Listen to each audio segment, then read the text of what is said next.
Hey guys, and welcome to episode 16 of this Dutch City series. This episode is in a way split up into two main parts, or you could say three. First half of this video is mainly going to be about the countryside, adding a lot more farm fields around this town, and the second part is going to focus on adding more details to the town itself, and also moving back to the original city actually, to go back to the old interchange, which was one of the first things which I ever built in this city, being that dog-bone interchange near the entrance of the city, where I actually want to downgrade the road to remove the dog-bone interchange and just make it a simple traffic light interchange and add a bicycle bridge actually to that, which is an idea that I've been wanting to try for quite a long time. But before that, there's still a lot of farm fields that I still need to make over here. And I was really debating whether I actually wanted to put this into time lapses, and I've decided to just sort of go on both, so I'll actually still show the majority of making these farm fields, but since it takes such a long time to actually make these, and since I am quite set on trying to make this entire area look realistic to have a convincing countryside around the city itself, it's really going to take a lot of time, and I don't want to quite actually use all of that for videos, since it's gonna get quite repetitive after a while. So yes, I'll actually get down the most of this area in this episode, but I'll also do quite a lot of removing or fine-tuning or adding extra details off screen, or even adding fields at some point. So yeah, it's the next couple of episodes I will be working on a bit of countryside nearly every single episode, simply because it's something that I don't avoid, but it is quite a time-consuming thing, so I don't want to show it off completely, and I'm trying to at least find a sort of middle ground there that, you know, I can show it off but still not have it be too much of the focus of this entire series. Anyway, I just wanted to finish these fields over here in much of a similar way of what I currently have, which is very much inspired by the south of Holland, and being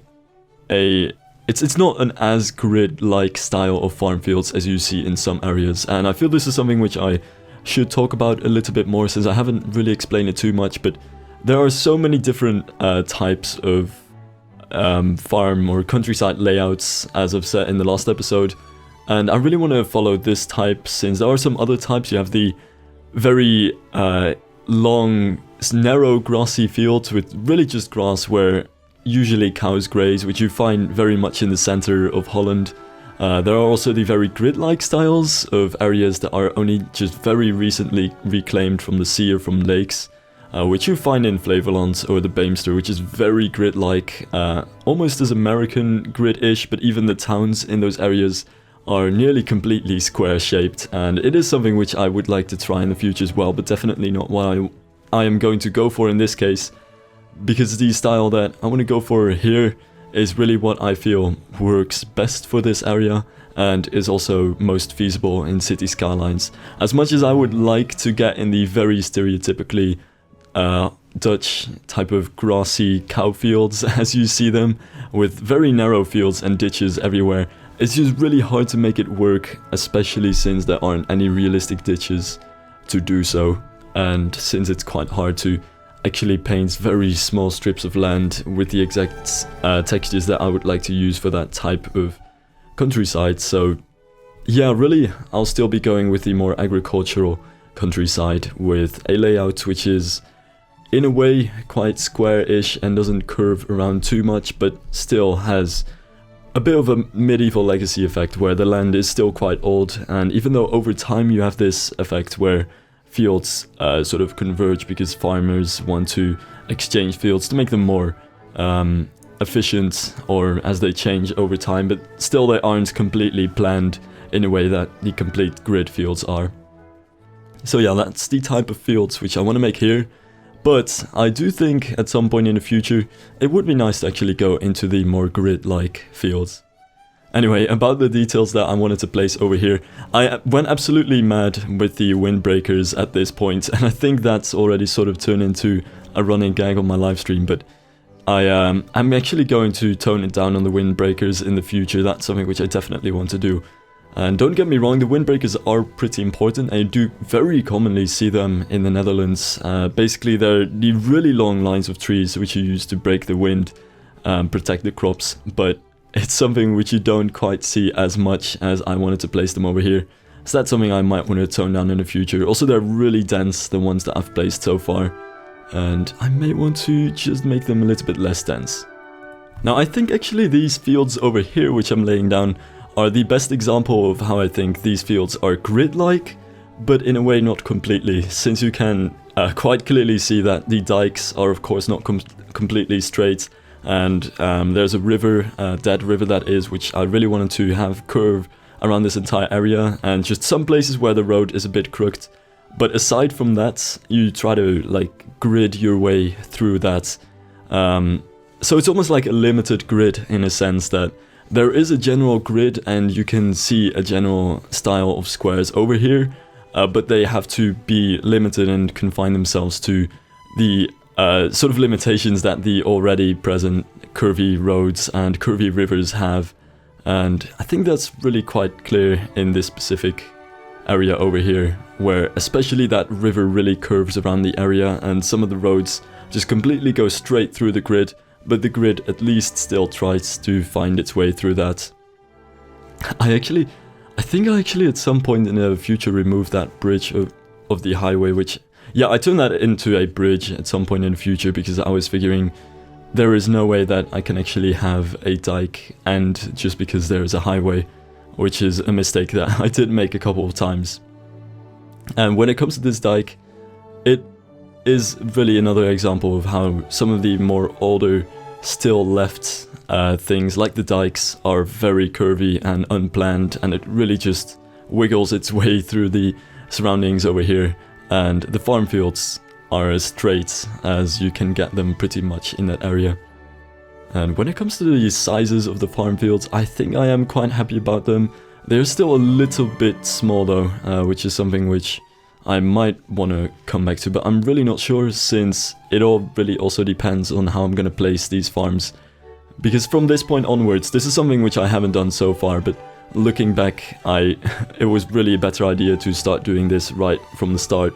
which is to actually plan where farms are going to be, so that every single field or every single couple of fields is going to have one farm and one house. So realistically, they are divided into different plots where different people own some of the different plots, and where I wanted to just have a couple of sheds and barns for some of the different plots as well. And at least make sure that all of the fields actually look like they belong to different people, and not that the fields and the houses and other buildings are just randomly plopped down with no actual connection between them. Another interesting issue over here, which I actually got some comments about, is the fact that I don't actually use the power lines to get to other cities, which is mainly because even though there are power lines in the Netherlands, they are so much larger than the ones that come in City Skylines, which really goes for nearly every country. It's one of my main sort of little pet peeves, how small the power lines actually are in this game. So I decided that I did rather want to go with the wooden poles, the utility poles, which I am pretty sure come from a Japanese pack, which even though they are quite uncommon in the Netherlands, you see them sometimes. I think they're quite common around Gouda, so I really figured might as well get them in and use those to at least get the electricity around, since it feels more natural and realistic than having the very small power lines, which I wasn't really happy about. And yeah, here's where I really wanted to divide the different farms. So you can see that every single farm which is placed sort of has its own plot, be it a couple of fields or be it one large field. I still wanted to make sure that every farm at least connects to some field in some way.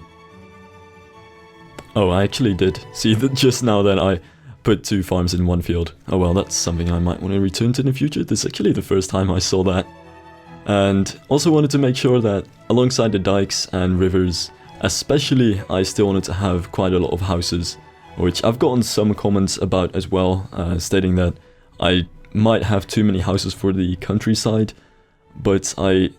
still want to keep this quite densely populated, and you do see that in real life as well. The countryside really is quite densely populated in the Netherlands, and especially around some of these older dikes, you sort of find that over time they have pretty much gotten houses around the sides of the road that's going over the dike, which is something which I really wanted to have over here as well. I mean, the houses on the dikes are quite a signature part of the landscape as well. And one thing to keep in mind about this, by the way, is that I held back on a couple of tree lines around this river, since the ruined texture was ridiculously going outside the river. But such an amazing addition that came with snowfall, which I didn't have when I recorded this episode yet, is that the ruined texture finally doesn't leap over the rivers too much. Like over here there's the ruined texture, the sand, even though there's still a cliff between the river and the rest of the land. So I still get all of that sand for some reason, but that's actually been fixed in snowfall, which is really awesome. So there will be less sand in the future, which I'm really happy about, which also means that I'll be able to actually play with trees over here. Speaking of those windmills, by the way, I wanted to have a couple of windmills over here, but I'm actually gonna remove them and move them at some point in the future, I think, because I'm not quite sure if I just want to have 4 windmills in that location, so I'll still play around with that idea in the future, but I definitely want to have windmills over here. It's just something which is really one of those things where I like to just place them and remove them and place them and remove them until I really find that I'm happy with the exact placement. So that's better for off-camera work as well. But yeah, just another quick point which I should mention now that I think of it. I have done quite a bit of research since I actually first went into making the countryside next to the large city, and I do feel like I'm at least improving in it, but I'm still very open to feedback, and I don't have that much real life experience other than the area generally where I live and cycle around in. So really, if you have some ideas, don't be afraid to shoot them, and I will get back to this area and fine-tune different things of the city, and especially this countryside in the future, which I may or may not do in an actual episode. I might also do it in a real-time part, since I have been feeling like it might be better to at least put some more real-time parts into the videos, but in general I do want to keep it very time-lapse based, for the very reason that even though I'm not going that much into detail, I am trying to go a lot into realism, and the scale of this is incredibly huge. I think so far, it might not seem like it, but I've already covered around 12 tiles or something like that, and this is already closing in on the edge of the map, whereas I started in the center of the map. So yeah, it is a really large undertaking, and which is why I do want to not get too much real-time footage in, but I should probably at least have a bit more real-time looking back at what I did. Oh, this is so annoying too. I really need to get into that, but so many of the farms I just placed in hopes of getting some actual farm buildings which I like silos and things like that, but eventually ended up getting these weird orange patches where nothing really grows, or some of the orchards, which is especially awkward to have a oak orchard next to a tree line windbreaking oak thing. It's okay, yeah, I got like so many oak orchards, which was awkward basically because I surrounded all the orchards with oaks, and that was like the strange thing. Anyway, actually going back to the second part of this video, I wanted to finish the detailing of this town since I didn't move to the northern part of the town yet. And there is obviously still a lot to be finished around here when it comes to foliage as well. And at least this will help actually finishing this entire town and make it look presentable for some off-road shots. It's still going to take a long time to actually get to the countryside around this side of the town because quite frankly, after doing so many episodes of countryside, I do sort of want to move on to some more interesting and different things again. But yeah, I really wanted to finish this area, especially since this is arguably the most new area and really one of those smaller developments which you commonly see around small towns. And I just kind of like making those, especially the small ring of detached houses around this town here. Because what you find actually is that, especially in recent years, more newer housing developments are increasingly small scale, and especially in the 70s and 80s they used to be very large and huge planned neighborhoods, whereas now it grows a little bit more organically with very small separate projects, and you can see that especially in smaller towns. In huge cities it doesn't really stick out that much, but in smaller towns you do sometimes see these very small neighborhoods, just a couple of rows of houses, where some new developments have been built just to very slowly expand upon the town, which is something which I wanted to do over here. And just for, I guess in a way, realism purposes of at least having some services in this town, but also because I just needed it in the game to not let this town be a complete failure. I needed to just have this small hospital and high school, and actually figured I might as well add a small road service station to it. As weird as it could be, at least that makes this into almost a very small industrial-ish park as well. And I really needed some road maintenance over here to prevent all these roads from crumbling down in this town regardless. This was a lot of fun to get back to the trees and actually go a bit overboard with using different trees over here, which granted is something which I'm very much on the fence about. I really like using many different trees and adding a lot of shrubbery to it and a lot of detail to the foliage, but the issue with that is just that it's not so realistic, especially when it comes to tree lines. They're really just the same tree in a rather straight line without much ground shrubbery or foliage. And even when it comes to small patches of trees or bushes, you don't really see that huge of a variety usually. So even though I like to really go overboard with them, at least for realism's sake, I don't want to go too crazy with the bushes and trees. Which is partly really something which, I mean, it's easier to do it without overdoing the foliage and it takes less time, but it's also a lot of fun to do so. So yeah, sometimes I do sort of miss out on that and just want to overdo my foliage for a bit. But yeah, in general, I do want to keep the foliage quite simple and not have too huge of a variety or make it too dense. I really don't want the city to end up like a jungle, especially since there actually isn't that much forestry in the Netherlands. Oh, and one small part which I also wanted to do here was to make a small square just in front of the station with some bricks and some details to at least make this area look a bit more like a nice entrance to the town and a good part to the city center. It's actually very surprisingly busy over here, and thank God I actually already have those trains. I'm running into traffic issues because I really wanted to follow the traffic realistically as in real life, but it's a lot busier than you would see in real life, so there are already quite some traffic jams from this town to the large city, but the train is actually really helping to relieve that. And I don't even think I ever said this in a video yet, but I will be doing a real-time bus episode at some point in the future, but at least at some point in the future when all the roads are finished and I can actually get to that. So yeah, another point with which I'll at least relieve the congestion somewhat in the future is by having some bus lines. But yeah, this is pretty much the city center. Very simple square. Didn't really want to do too much with it, but really didn't want to leave it just empty, especially since the road alongside the railroad over here, as you quite commonly see, is sort of like the main street of the town, which is, if you have a town which is really built around the railroad, you do commonly see that the old core is just around the station and that the road sort of following it is the main little road of the town. And then you also have the road which leads to the church,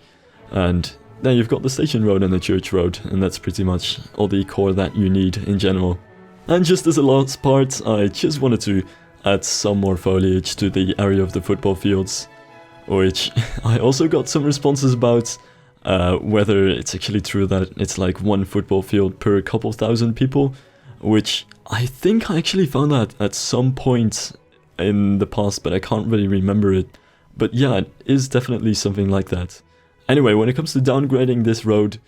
I really wanted to do it since the Dogbone interchange was there, but it didn't really look like it needed it too bad, and even though this will definitely lead to more congestion, it actually deals with the traffic alright, as you can see. And I didn't want to roundabout this area simply because, well, I don't really need that many roundabouts over here, and you do commonly see that entrance roads to a city have traffic lights just because a traffic light interchange still has a higher capacity than a regular roundabout. But the main point why I actually wanted to do this was because I wanted to try the idea of a bicycle bridge, and bicycle bridges are very common in the Netherlands, but this one's very much inspired by one called the Hovenring, which is a bicycle bridge in the shape of a circle around a very busy interchange, and really felt that was a fun idea to try, and wanted to make this look like a nice modern way to connect these neighborhoods. Because one other really big issue with the Dogbone interchange was that it was such a major barrier between all of these neighborhoods which I have on all the sides of these roads over here, and at least I wanted to connect them a little bit, and felt the best way to connect them all with one bridge was to have this bicycle circle over here over the intersection, which really helps it look better, but also function better in terms of having these neighborhoods actually connected and not feel so far apart from each other and sort of blocked by this major road which is going right through it. And it also provided some space, since the Dogbone interchange just took in a lot of space, so that was sort of cleared up, and